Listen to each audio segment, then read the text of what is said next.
Pois o dia 30 de maio marcou 5 anos de morte do jornalista Daniel Hersz, um profissional combativo que ainda nos anos 70, com a censura em vigor em nosso país, já se destacava na luta pela democratização da comunicação.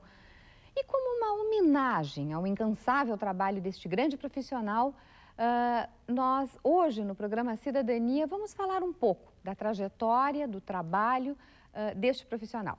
Está conosco o professor do programa de pós-graduação em Psicologia Social e Institucional da URGS e que durante longos anos esteve ligado ao grupo Ética na TV e também integrou o grupo de trabalho do Ministério da Justiça que discutiu a classificação indicativa dos filmes de TV.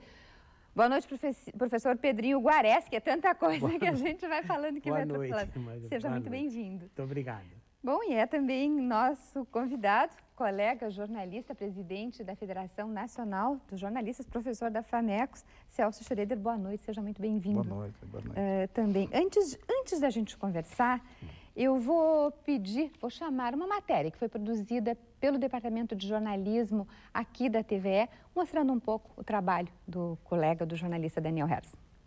Exatos 5 anos, em 30 de maio de 2006, o Brasil perdia uma liderança política que lutou de uma forma inovadora na defesa da democracia.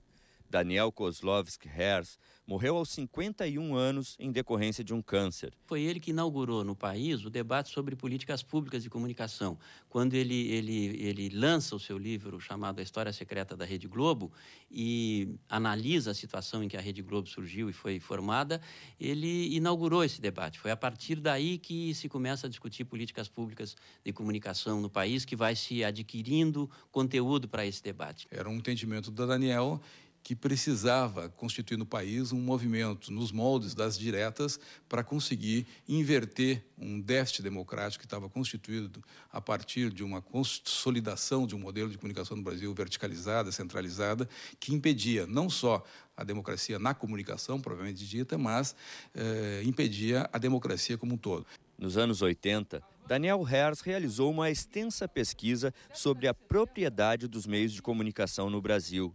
O trabalho revelou a grande concentração de veículos nas mãos de poucas famílias e serviu de base para um mapa chamado Os Donos da Mídia. Hoje, uma página da internet atualiza a pesquisa e busca dar transparência para a situação brasileira. Em www.donosdamídia.com.br é possível ver, por exemplo, quantos políticos são donos de rádios e TVs e os dados das principais redes no país. Ele cria, às próprias custas, um instituto chamado Instituto de Estudos e Pesquisas em Comunicação, Epcom, que tinha o propósito de produzir conteúdo. Ele foi um dos mentores de uma das entidades mais importantes no país na história da comunicação, que é o Fórum Nacional pela Democratização da Comunicação. Daí nasce também a lei que criou, que regulamentou a ação das rádios comunitárias e também a Lei do Cabo, que viabilizou o surgimento das TVs universitárias, das TVs legislativas e que regulamentou o uso dessa tecnologia. Hoje nós temos como tarefa emergencial, urgente, dar consequência àquilo que eu tenho certeza que o Daniel teria uma grande satisfação de presenciar, e infelizmente não pôde presenciar, que foi a Conferência Nacional de Comunicação. Alguns indicativos claros para um futuro e urgente marco regulatório que imprima ao Brasil, finalmente, um estatuto democrático nessa área do sistema de comunicação e possibilite que o país transite de um sistema quase feudal de propriedade e de usufruto dos meios de comunicação para um espaço contemporâneo, público e principalmente alinhado às novas tecnologias. Bom, é esse tema que a gente vai falar, claro, a comunicação, né, e tudo que ficou. Mas antes, um pouquinho, acho que vocês dois conviveram com o Daniel, se pudessem falar um pouco da figura dele. Não sei, se me permite, eu tive o privilégio de conviver com o Daniel, principalmente nos últimos 15 anos, 10 anos da sua vida. E, além desse incansável militante, ele era um teórico refinado, né? Eu sempre dizia, um teórico que conseguiu alinhar e aliar a sua sofisticada capacidade de análise com uma postura de atuar sobre a realidade, ou seja, ele sempre aplicou essa reflexão, essa capacidade teórica dele na realidade. E eu queria destacar um elemento que sempre passa, só os amigos acabam lembrando, que era, ao lado desse sisudo e disciplinado homem, um dos caras com uma capacidade de trabalho maior que eu já vi, era um sujeito super gentil, muito agradável e com um tenso bom humor. Então ele deixou uma saudade imensa, um vácuo na produção de reflexão e de ação, que nós levamos tempo a dar conta e coletivamente suprir o que ele fazia individualmente. E ao lado disso deixou uma grande saudade dos amigos, de convivência amigável, agradável e sempre muito, muito bem humorado. Professor Pedrinho. Eu conheci o Daniel já na década de 70. Ele tinha aquela associação para a promoção da cultura. Você vê esse rapaz, o que eu admiro nele era a esperteza de ir ao ponto central, ao X da questão.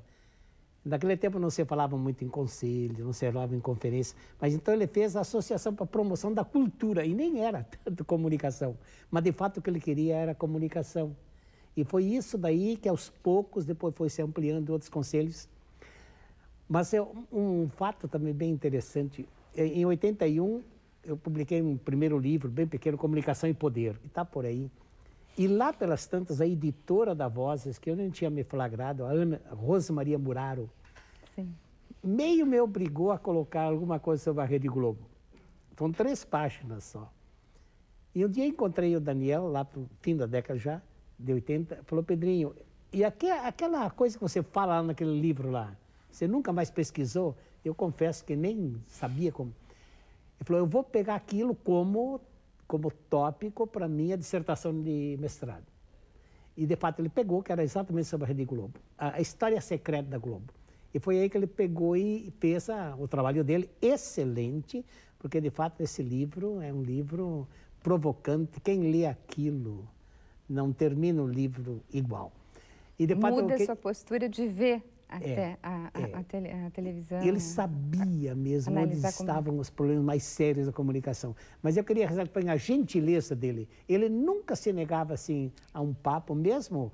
A gente está acompanhando partes do site aí que tem algumas informações que vocês estão passando. Sim, mesmo o Conselho Federal de Psicologia, ele trabalhava muito assim nessa transdisciplinaridade. Sempre o convidava, porque...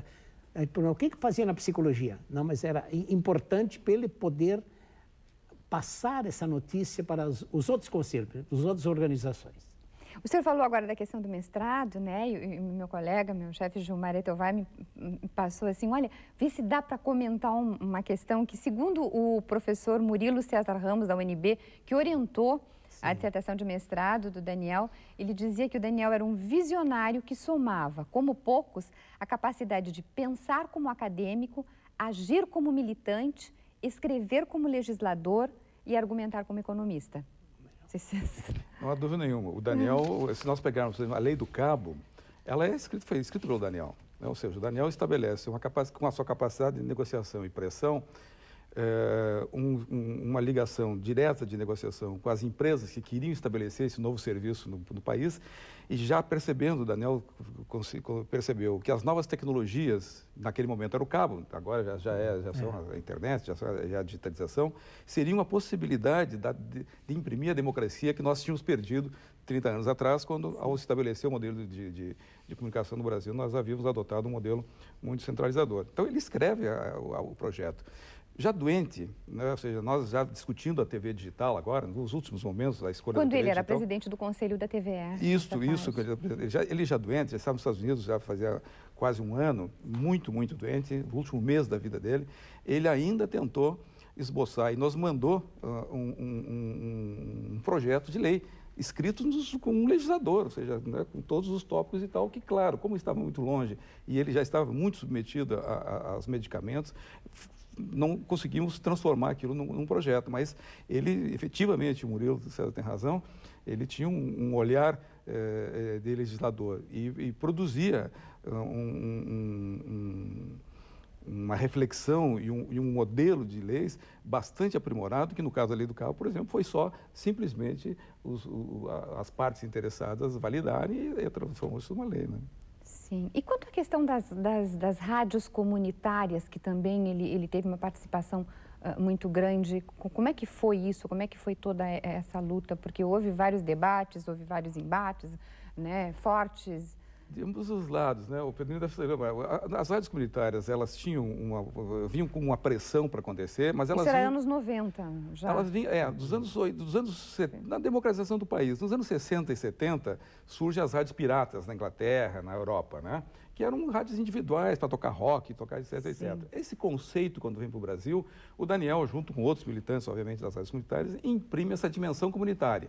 E essa é uma grande diferença. Ou seja, sai do escopo da propriedade ou do interesse particular, privado, de jovens revolucionários, enfim, né, que era a marca das rádios piratas da Europa e tal, e aplica esse olhar social, aplica essa dimensão comunitária. Embora a lei não tenha saído exatamente como nós imaginávamos, ela tem o grande mérito de transformar esse espaço de uma rádio que as rádios comerciais não dão conta e nem querem dar conta, né, num espaço comunitário, com regras e tal, né, de conselho.